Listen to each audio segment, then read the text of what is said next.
Good afternoon and welcome to Tuesday Tool Talk. Thank you very much for joining us. Today we are actually inside our camper named Kate, if you didn't know already. Not that it's cold or buggy or anything like that outside. It's just a little tight here, and I wanted to be able to film uninterrupted. And I've noticed in the past when filming that people will go past and stare at me, and it's a distraction. So today we are inside here. So our topic for today is bug repellents, and I have quite a few different repellents that we use on a daily basis, and each one of them has their own use. I basically want to highlight why we use each repellent for different applications basically. So let's get started here. So right off the bat, we're going to start with your standard off or cutter brand, which contains Deet. These are your standard ones that you'll find at Walmart, some of the most popular ones, for good reason. Deet is a very great repellent. However, the reason why I usually don't use Deet is because it can actually harm your gear. I've had instances in the past where plastics or one of my backpacks actually were damaged because Deet will eat through plastics. So something to consider whenever purchasing a Deet product. Next we have something that's a little newer to me. It's made by Sawyer. The active ingredient is picaridin, and what I found is it's a little safer. It seems like it's a little safer for skin use. I really don't put a whole lot of anything on anybody's skin in our family, but I feel like this might be a little bit safer. I've done a little bit of research about it, and it seems to work really well. This is actually my choice whenever I'm spraying something on myself. Next, we have the more natural solution, which is the lemon eucalyptus oil, and this one's made by Repel.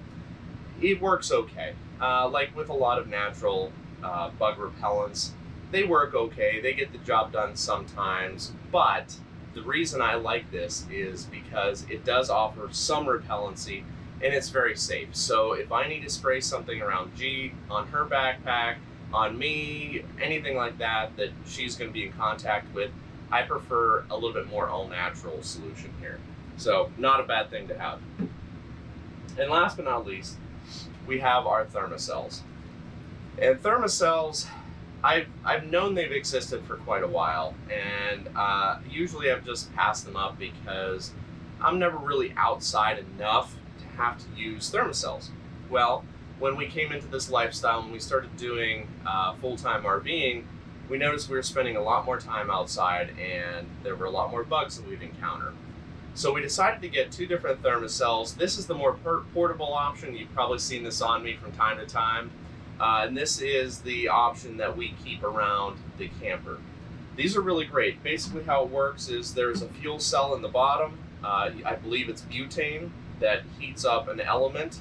And when that element's heated, it heats this grill area, and there's a pad that you put in here that heats up and lets off the bug repellent. So it's not spraying anything on you, which is nice.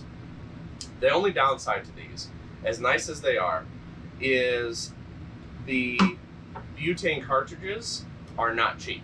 And you tend to go through them fairly quick, especially if you forget to turn your thermocell off after you're done with it. It also comes with the bug repellent pads, and I feel like I go through a lot more butane than I do the bug repellency pads, so I always have extras of these.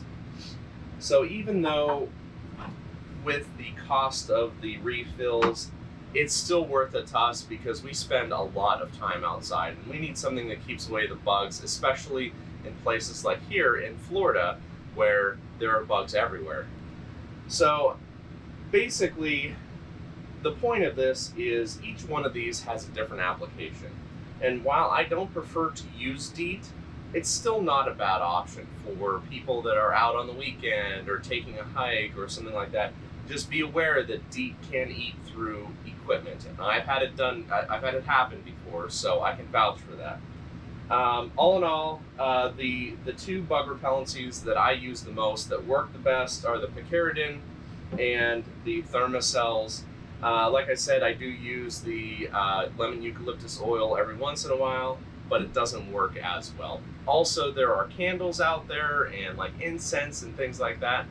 I really shy away from those because they just kind of cause problems. You forget to like blow out a candle, or you have hot wax or incense stuff on the ground, things like that. So I hope that this was useful to you. Hopefully you'll be able to choose the right bug repellent whenever you go outside next.